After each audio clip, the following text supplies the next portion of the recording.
Olá, está começando a nossa 20ª edição do nosso podcast. Eu sou Luiz Andretti, ao meu lado está Thales Cristiano. Olá pessoal, mais uma semana aqui a gente trazendo todas as notícias do mundo do automobilismo, Fórmula 1, Fórmula 2, decisão dos playoffs da NASCAR, uma semana bastante movimentada aí, né? Com certeza. Hoje vamos falar um pouco da Fórmula 1, né? Foi uma das corridas mais emocionantes que ocorreram nessa temporada e vale a pena a gente conversar um pouquinho sobre. Vitória a gente já vai falar daqui a pouquinho, mas vamos começar a falar da corrida ao todo. Exatamente, corrida na Itália, uma tradicional etapa da Itália, né? Uma das corridas mais icônicas do calendário, pelo público, pela atmosfera, pelos tifosi na arquibancada, né? Que sempre são um show à parte, dizendo assim, né? E pela primeira vez em quase 10 anos a Ferrari volta a ganhar no seu território. Charles Leclerc, sua segunda vitória na carreira, segunda consecutiva, de maneira impactante também, né? Que ganhou igual gente grande, defendeu-se dos ataques das duas Mercedes a corrida inteira e conseguiu uma excelente vitória, né? Com certeza, é um marco, né? Para a Fórmula 1, para a Ferrari também, que a última vez que venceu em Monza foi com Fernando Alonso, mas nenhum piloto conseguiu trazer de novo a glória em Monza. E, né, eu acho que assim, foi bem mágico, porque pegaram um carisma tão grande com Leclerc, ainda mais agora se ganharem em casa, né? Eu acho que Exatamente. foi uma das corridas mais emocionantes de muitos tempos aí que a Fórmula 1 não tinha mostrado. O menino liderou de ponta a ponta, né? E se defendeu de ataques aí de grandes, né? Hamilton, por exemplo, foi um deles.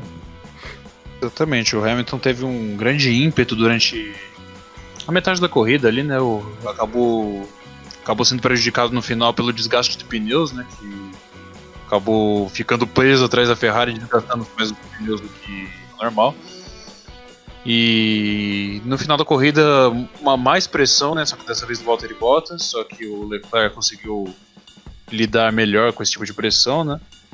E acabou conseguindo vencer a sua segunda corrida nessa temporada. Você mencionou 2010, aí tinha sido a última vitória da Ferrari em Monza, que naquela ocasião foi uma dobradinha da Ferrari, né? Foi a vitória do Alonso com o Felipe Massa em segundo na ocasião. E 9 anos depois a Ferrari volta a ganhar lá. E é excelente ver o Leclerc na entrevista do pódio, falou toda a entrevista em italiano. A reta principal de Monza totalmente invadida pelos fãs e foi uma festa sensacional e de arrepiar o fã do automobilismo em geral. O que se já devia ser confirmado, né? Acho que tá mais do que certo que agora a Leclerc é o cara da Ferrari, né? A equipe vem trabalhando mais com ele, parece que o carro tá mais feito para ele, né? Um menino que tem super talento, né? Mas eu acho que a Ferrari ainda tem que melhorar, porque ainda foram as pistas de alta, né? Que a Ferrari manda bem. Mas agora vai começar de novo as pistas mais travadas, né? Agora o calendário volta para Singapura, né? Que é um circuito bastante, como pode dizer, uma grande incógnita no campeonato, né? Que durante um tempo foi pista da Red Bull, depois um tempo foi pista da Ferrari, e nos últimos 2 anos a gente viu que a Mercedes tem um carro bom até para aquele tipo de pista, né? E você tinha comentado da Ferrari, a gente infelizmente viu mais um erro grotesco do Vettel, né? Ele acabou rodando na variante Ascari, voltou para a pista de maneira muito perigosa e irresponsável, quase causou uma tragédia ali no circuito na volta 7, se eu não me engano, da corrida. Acabou acertando de raspão o Stroll e acabou prejudicando a corrida dele, e acabou sendo punido. O Stroll também, em consequência do acidente, acabou sendo punido. É uma pena, né? A gente viu a entrevista do Vettel pós-corrida, ele falou que você vê no tom de voz dele que ele tá meio desmotivado. Eu particularmente, eu torço para que ele tenha uma ligeira melhora no ano que vem, que é o último ano de contrato dele com a Ferrari oficialmente, que não termine uma carreira tão cheia de conquistas do jeito que o Vettel é, que em números é um dos maiores da história, e terminar a carreira dessa maneira é uma maneira muito melancólica, né? Lembra, que Nigo tava falando com os amigos essa semana, lembra muito o Nigel Mansell do jeito que ele terminou, né? Acho que Nigel Mansell não viria muito ao caso, porque ele só fez provas esporádicas, né? Realmente eu acho que eu considero a passagem dele de 92 a aposentadoria, né? Porque ele veio a substituir o Senna apenas em 94. Em algumas 95 provas, também ele fez algumas em provas. 95 ele fez algumas provas na McLaren. Porém, creio que saiu por conta própria. Mas é muito atípico de um piloto, ainda mais um campeão, né? Em várias corridas rodar, e ainda mais rodar sozinho, né? Não sei o que se passa ali dentro da Ferrari com o Vettel, porém vale averiguar, né? Não é normal um piloto fazer umas coisas assim, né? O que me recorda também é um caso recente até na Fórmula 1, né? O Nico Rosberg, quando assumidamente tinha problemas pessoais na vida dele, né? Na temporada de 2015, isso. A esposa dele estava tendo problemas na gestação. Ele realmente não estava conseguindo se concentrar na pista e estava cometendo erros grotescos naquela temporada, para quem se lembra. E por pouco ele quase perdeu o vice-campeonato para o Vettel naquela temporada. E Ferrari, que tinha um carro muito pior que a Mercedes naquele ano. E o Rosberg simplesmente não conseguia se focar nas corridas, cometendo erros e semblante de pessoa irritada e desapontada, e você via que ele não estava totalmente focado no trabalho dele, né? O Vettel não é uma pessoa nenhum. Tá acontecendo alguma coisa também com o Vettel, né? Tá pouco Exatamente. confortável. O Vettel a gente não tem como saber, né? Porque ele não é uma pessoa nem um pouco midiática. Pouco se sabe da vida pessoal do Vettel, né? Mas certamente deve estar se passando alguma coisa desse tipo na vida dele, né? É a primeira coisa que se vem na cabeça. E fora a pressão interna da Ferrari, que já também, por natureza, não é pouca. E certamente está prejudicando o alemão aí. Mas vamos ver, né? 21 muda o regulamento. Pode ser que mudem os pilotos também, que vão andar na frente. A dominância da Mercedes pode ser que acabe. Essa a expectativa de todos os fãs, pelo menos, né? E vamos ver, né? Com certeza. E voltando a falar da corrida, né? Vale destacar também a boa prova da Renault, né? Que fez quarto e quinto lugar. Exatamente. Acho que foi uma boa apresentação aí. E que a gente espera que a gente continue, né? A ver a Renault brigando aí, né, por essas posições. Uma pena o erro da McLaren com o Sainz também, né? E por aí vai. Vamos falar um pouquinho do erro grotesco do Bottas, né? Não erro, porém, não é um cara que se disputa posição, né? O Bottas, assim como o Vettel, você vê que ele se perdeu totalmente, né? Ele é mais fácil de diagnosticar, dá pra ver que ele não soube lidar com a pressão, né? 2 vitórias nas 2 primeiras corridas, o cara acabou recebendo uma pressão que ele não estava preparado para ter e acabou espalhando a farofa para todos os cantos, vamos dizer assim. Agora ele, em momentos de pressão, ele já não consegue mais lidar, não sabe o que faz, e o campeonato já está decidido, infelizmente.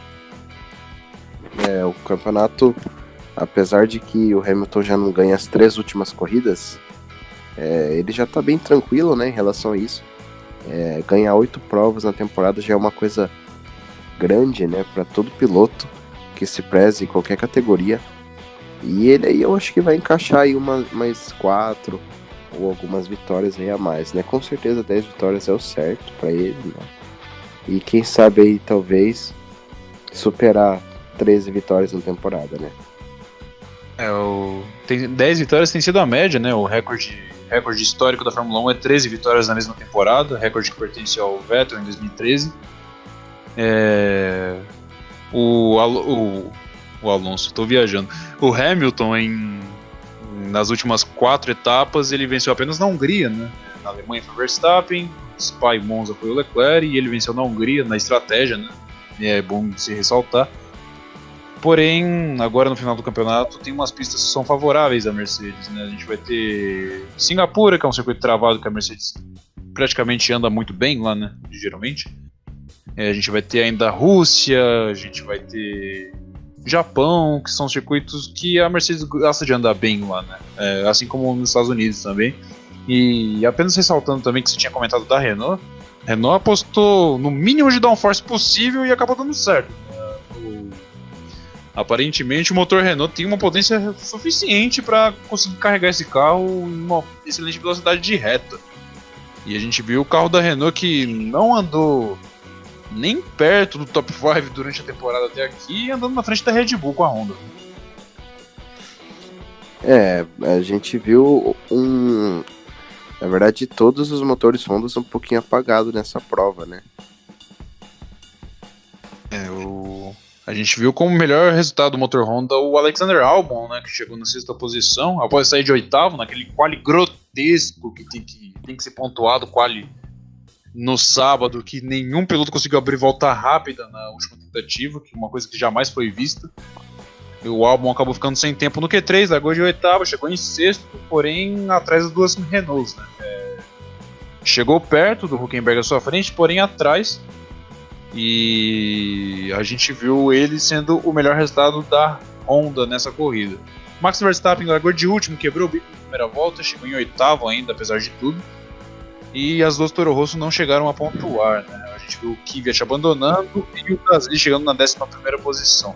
Ele que foi quase abalroado no incidente do Vettel com o Stroll, ele foi bastante prejudicado ali e acabou não conseguindo pontuar, né? Com certeza. Resultados oficiais da prova do top 5 foi a vitória do Leclerc, segundo lugar com Hamilton, terceiro lugar na verdade, terceiro lugar ficou com Hamilton e segundo com Bottas, né? Exato. E quarto e quinto lugar com a dupla da Renault, Ricciardo e Hülkenberg. Agora a gente vai falar um pouquinho da Fórmula 2, que também aconteceu na mesma pista, né?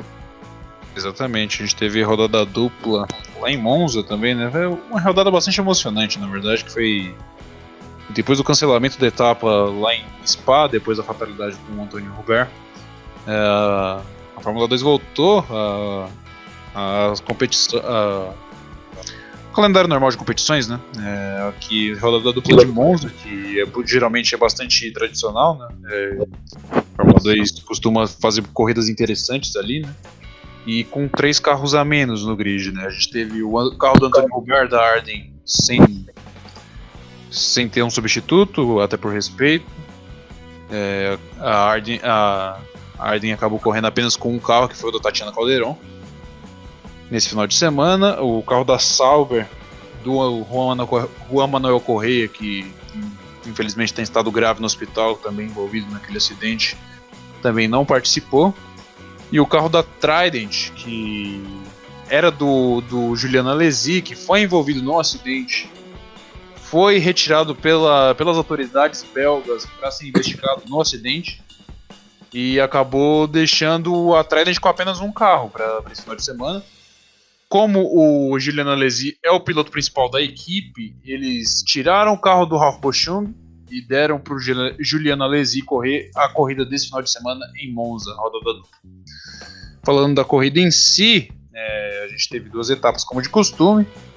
Para a etapa número 1, a gente teve a pole de Callum Ilott, um piloto inglês, piloto da Sauber, inclusive, né? Companheiro de equipe do Romano Corrêa.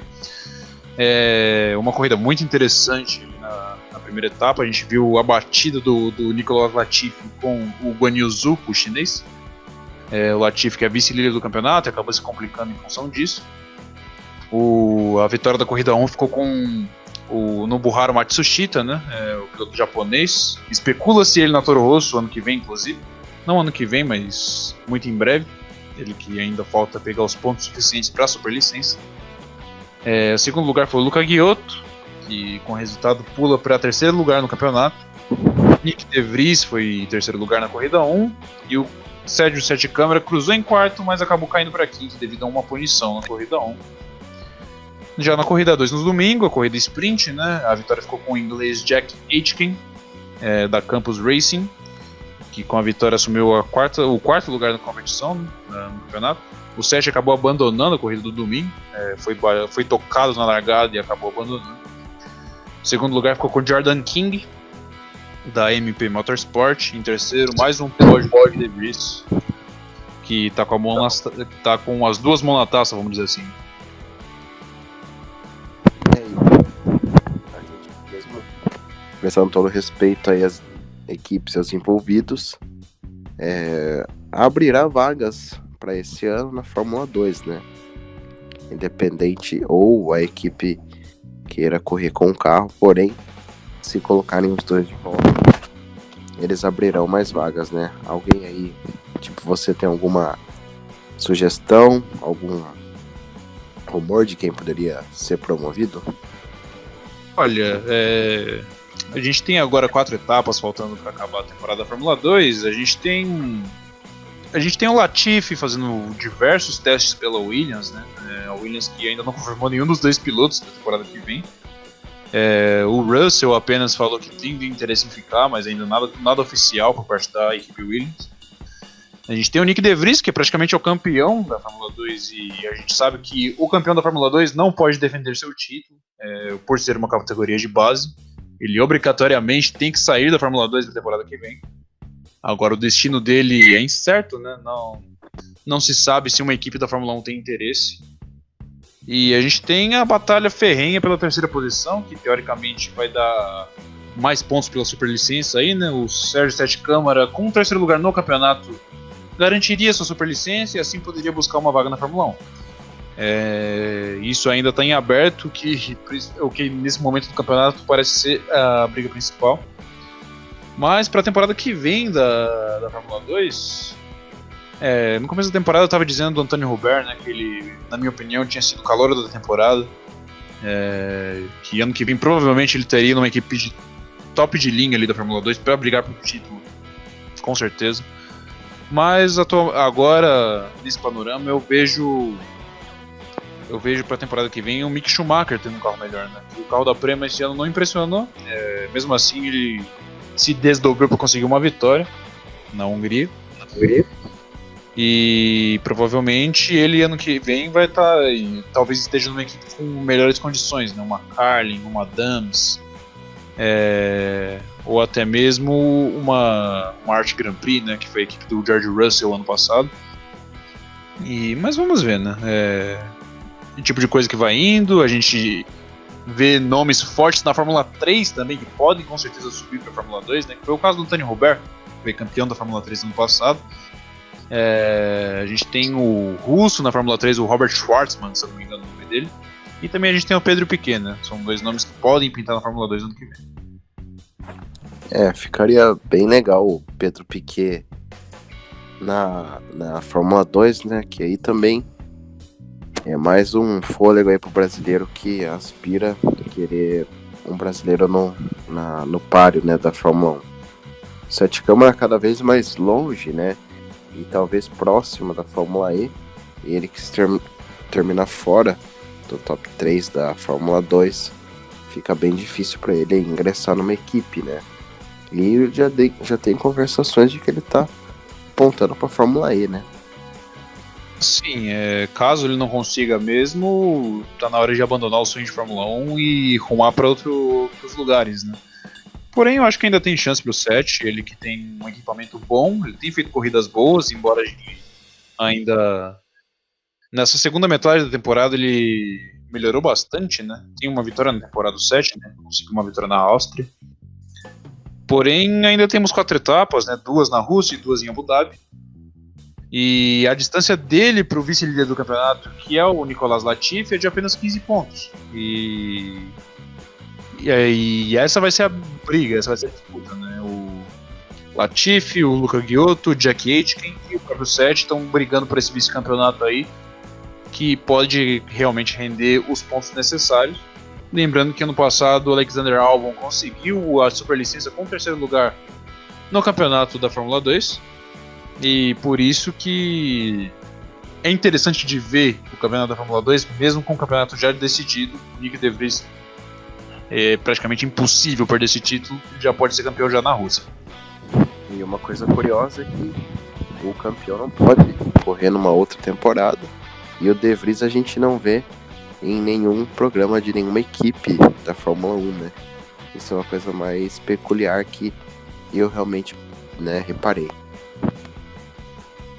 Exatamente, o De Vries, ele é até interessante ver o carro dele, não tem nenhum patrocínio no carro dele.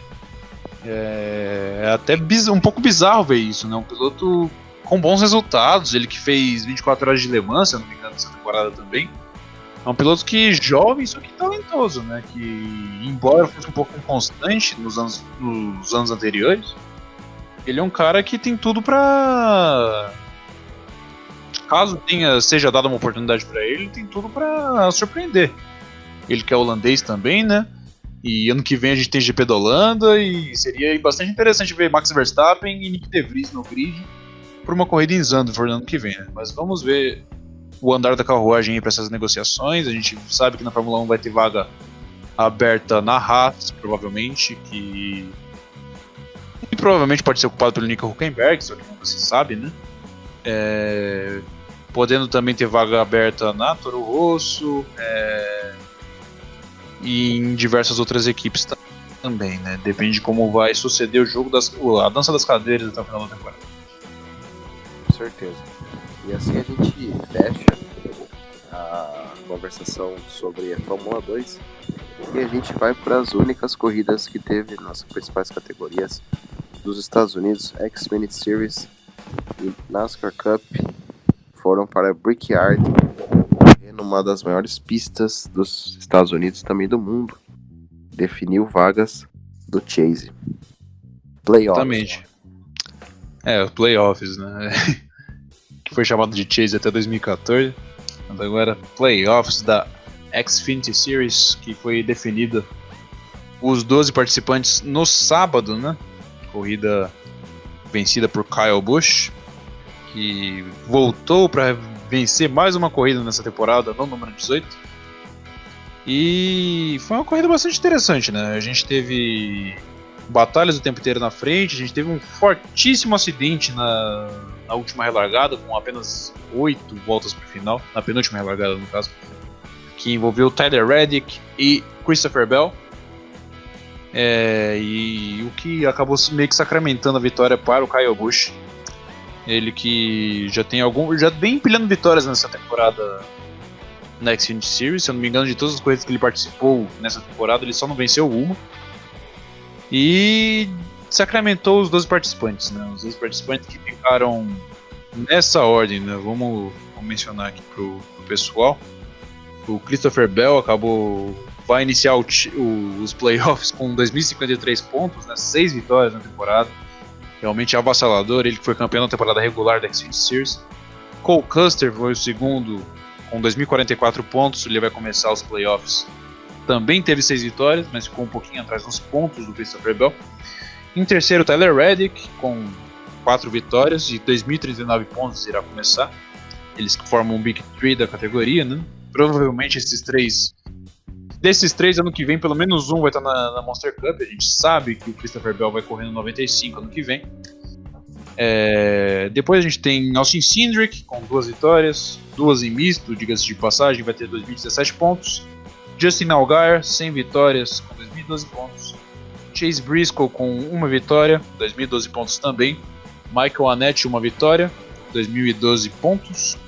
Aí a turma dos 100 vitórias, né, que classificaram-se por pontos, que é Noah Gragson com 2.005 pontos, Brandon Jones com 2.004 pontos, Justin Haley, que tem vitória na categoria principal, mas não tem na Xfinity Series, com 2.003 pontos, Ryan Sieg com 2.001 pontos e John Hunter Nemechek com 2.000 pontos. Começará assim os playoffs da Xfinity Series para determinar o campeão de 2019.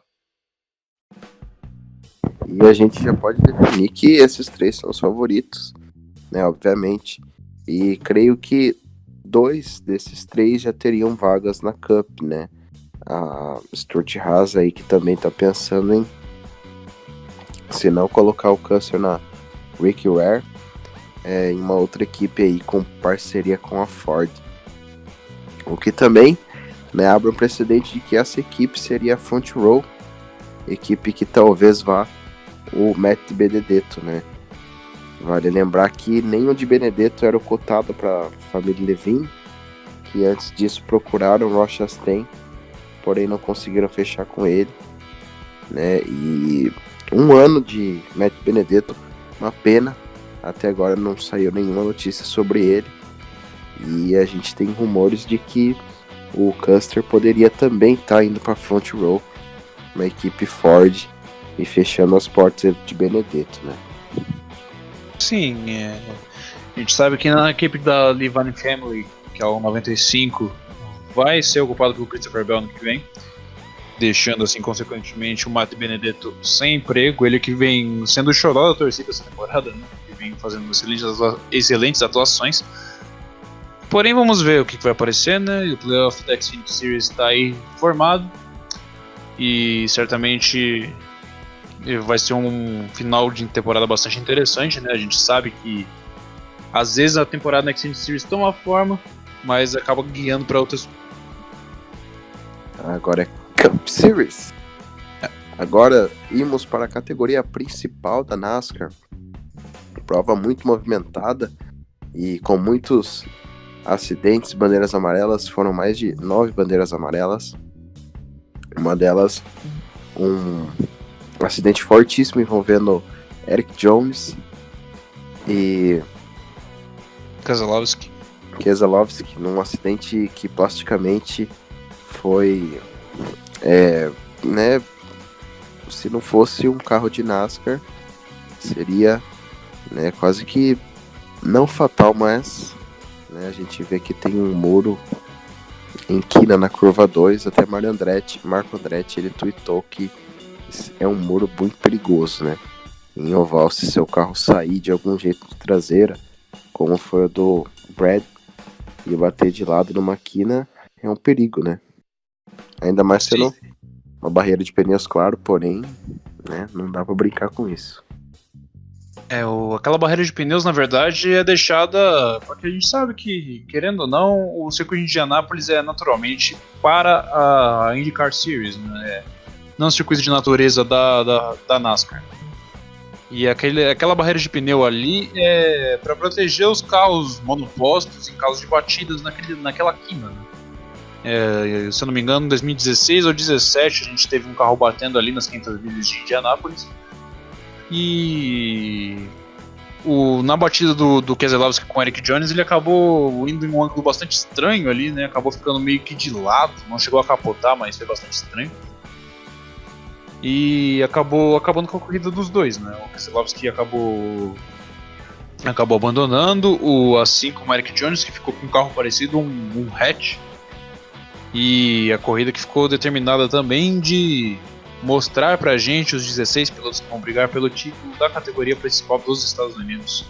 Nessa temporada, pela primeira vez desde a criação dos playoffs, em 2004, se eu não me engano, não vamos ter Jimmie Johnson participando. Infelizmente, Jimmie Johnson fora da sua primeira aparição no Chase, né? Ele que desde sua criação nunca não deixou de participar. E é uma pena, né? Um cara aí que tá numa melancolia de pré-aposentadoria que a gente já viu antes em muitos pilotos da NASCAR, né? Exatamente, a gente viu em Casey Kane, a gente viu em me recordo, Mark Martin, a gente viu em Jeff Burton, a gente viu também, Bob Labonte, que é campeão da categoria, inclusive. É duro de ver, né? Mas quem sabe não seja só uma fase. A gente viu em Tony Stewart também, né? Um caso mais recente. E quem sabe o Jimmie Johnson não consiga uma vitória, a sua última vitória da carreira, né? De uma maneira bastante apoteótica para poder se despedir dele, que certamente está entre os maiores de todos os tempos. Tudo bem que o número de vitórias de Richard Petty nunca vai ser batido, porque eram outros tempos, eram o triplo de corridas do que são hoje. Porém, o que o Jimmie Johnson conseguiu na era moderna da NASCAR é de ser respeitado e muito. Com certeza existem 3 pilotos com 7 títulos, né? Cada um passou por um período de carros e de regras, né? Richard Petty, ele começou a ser campeão e ainda não era na era moderna da NASCAR. né, que a era moderna começa lá nos anos 70. A família do Pérez já é bem, né, quase que abrindo a categoria, passando por provas de 46 provas por ano, né, um cara que correu mais de 30 anos na categoria, obviamente. Muito difícil de superar as estatísticas dele, né. A última corrida do Richard Petty foi em 92, ele que começou já nos anos 50, né, final dos anos 50 para os 60. Isso é uma coisa incrível, né, de se conseguir. Nenhum feito de algum piloto conseguir correr 32 anos na carreira. Já o Dale Earnhardt, né, outro piloto que dominou a era dos pontos corridos, tem 7 títulos também, porém uma peculiaridade que o Jimmie Johnson é que em todos os formatos dos playoffs ele ganhou, né. Eu acho isso uma coisa incrível. Ele que fez 5 consecutivos é uma coisa a se pensar, né. Exatamente, quando o formato do playoff o primeiro formato do Chase foi criado em 2004, né, pra quem não se lembra. Nas 10 últimas corridas, todo mundo igualava com 2.000 pontos e era pontos corridos até o final da temporada. Quem pudesse mais chorava menos. Jimmie Johnson desse jeito ganhou 5 títulos consecutivos entre 2006 e 2010. Aí em 2014 mudou para esse atual formato que a gente conhece. Ele no primeiro ano acabou caindo na fase dos 8, se não me engano. Em 2015 ele caiu na fase dos 16, foi eliminado logo em Dover na terceira etapa. Porém em 2016 ele ironicamente chegou em Homestead como um azarão dos 4 finalistas e acabou vencendo o título após aquela batida fortíssima entre Joey Logano e Carl Edwards, que sacramentou a aposentadoria do Backflip Man. E voltando para o playoff dessa temporada, definiram assim os 16 pilotos participantes do playoff dessa temporada, que são Kyle Busch, que foi o campeão da temporada regular, que irá começar a fase final com 2.045 pontos, Denny Hamlin em segundo com 2.030 pontos e 4 vitórias, Martin Truex Jr. em terceiro com 2.029 pontos e 4 vitórias, Kevin Harvick em quarto, que venceu a corrida de Indianápolis esse domingo, né? A gente ainda não comentou, mas vale ressaltar. Dominou a corrida quase de ponta a ponta e venceu de maneira muito expressiva. Foi sua terceira vitória da temporada, ele que vai começar os playoffs com 2.028 pontos. Em quinto, começará Joey Logano, o atual campeão da Monster Cup, que tem 2 vitórias na temporada e começará com 2.028 pontos também. Em sexto, Brad Keselowski, seu companheiro de equipe, com 3 vitórias e 2.024 pontos. Em sétimo, Chase Elliott, com 2 vitórias e 2.018 pontos apenas. Oitavo para Kurt Busch, com 1 vitória apenas, em 2.011 pontos ele terá. Aí em nono, Alex Bowman, com 1 vitória em Michigan e 2.005 pontos. Eric Jones, com 1 vitória em Darlington, semana passada, e 2.005 pontos também. E aí a turma dos 100 vitórias, né? Kyle Larson, que é o melhor classificado dos 100 vitórias, vai começar o playoff com 2.005 pontos também. Ryan Blaney com 2.004 pontos e nenhuma vitória. William Byron com 2.001 pontos, nenhuma vitória. Ari Almirola, Clint Bowyer, Ryan Newman com 2.000 pontos e nenhuma vitória, todos eles. E a gente fica feliz que, pelo menos eu, né, tava torcendo pro Newman conseguir entrar. Claro que a gente vê uma limitação de equipamento, porém mostra o quanto um piloto veterano é experiente, né? Em cima do mexicano Daniel Suárez, né? Um cara aí que tá numa equipe boa, né? Claro que é um carro vencedor, o 41, é um carro com uma equipe boa, porém ele não vem dando resultado. Eu acho que é um cara aí que já tá cotado sim pra deixar a equipe algum dia, um futuro próximo, né? E certamente o Daniel Suárez não encaixou na categoria principal, veio precoce, acabou sendo queimado, é uma pena pra ele. E com certeza eu acho que talvez ele vá figurar em uma equipe pequena futuramente, né? Ou ele vai ser o cara do dinheiro, né? Que vai entrar em equipes grandes, porque, né, o cara não tem grandes resultados, porém, né, na carreira dele da Cup e na Xfinity só andou em equipe de ponta, né? É de se pensar também, né? Gibbs e Stuart Haas, né? Foi as equipes que ele pilotou, né? um cara que foi campeão da Xfinity Series. A gente sabe que não foi muito por merecimento, porque na temporada que ele foi campeão, se eu não me engano, foi a temporada do Eric Jones, né? Que merecia o título muito mais que ele e acabou perdendo numa relargada. Que é das injustiças desse atual formato dos playoffs, né? Que em uma relargada você acaba perdendo uma temporada inteira. E foi o caso ali, o Eric Jones por isso acabou não sendo campeão da Xfinity Series. Ele que foi campeão da Truck Series em 2015. Porém, o Daniel Suárez foi o primeiro não americano a ser campeão de uma das divisões principais da NASCAR. E vem tendo muitas dificuldades na categoria principal. Ficou mais uma vez de fora dos playoffs da Monster Cup. E seu futuro está certamente bastante incerto para 2020. Com certeza. Playoffs definidos, né? Corrida vencida por Kevin Harvick, né? O cara estava apagado, porém as 3 vitórias dele são as 3 vitórias do Stuart Haas.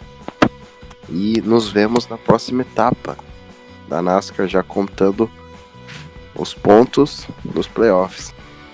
Exatamente, Las Vegas. Pista que o The Closer também manja bastante, né? As pistas do Oeste dos Estados Unidos. Uma pista muito boa para ele também.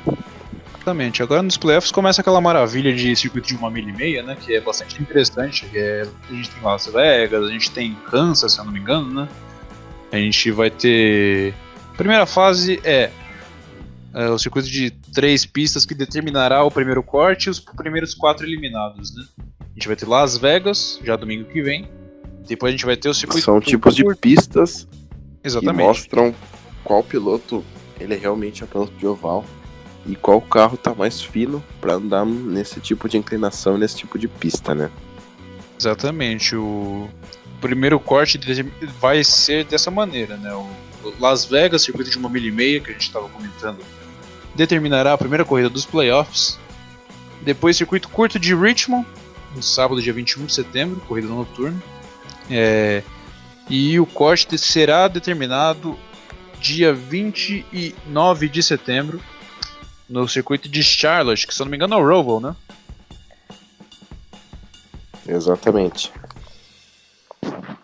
Após a corrida do Roval, que ano passado era um pouquinho mais pra frente nos playoffs, acabou sendo puxado um pouquinho pra trás essa temporada, a gente vai ver os primeiros 4 eliminados desse playoff que já vão dar adeus à batalha pelo título. Com certeza. E mais alguma coisa que a gente esqueceu de falar? Não, acho que esse final de semana foi basicamente isso, as categorias bastante importantes assim, né, que a gente teve para comentar. A próxima etapa, só reforçando dessas categorias, serão da Fórmula 1, será no dia 22 de setembro, no circuito de Singapura. Da Fórmula 2 será apenas no final de setembro, dia 29 e 28 de setembro, no circuito de Sochi, na Rússia. E a NASCAR... Também teremos IndyCar Series, final Laguna Seca, pontuação dobrada. Exatamente, decisão de título entre Joseph Newgarden, Simon Pagenaud e Alexander Rossi, que determinará o campeão da temporada de 2019, a volta da Indy à Laguna Seca, no circuito de Monterrey. E na NASCAR a gente vai ter a próxima corrida em Las Vegas da Monster Cup Series, dia 15 de setembro, já domingo que vem, né? E da Xfinity Series, já sábado que vem, também no circuito de Las Vegas, que determinará a primeira etapa dos playoffs da categoria. Com certeza. Muito obrigado a sua presença e que escutou nosso podcast. Eu sou Luiz Andretti e ao meu lado está Thales Cristiano. Obrigado por acompanhar mais uma semana, pessoal. Semana que vem a gente está de volta.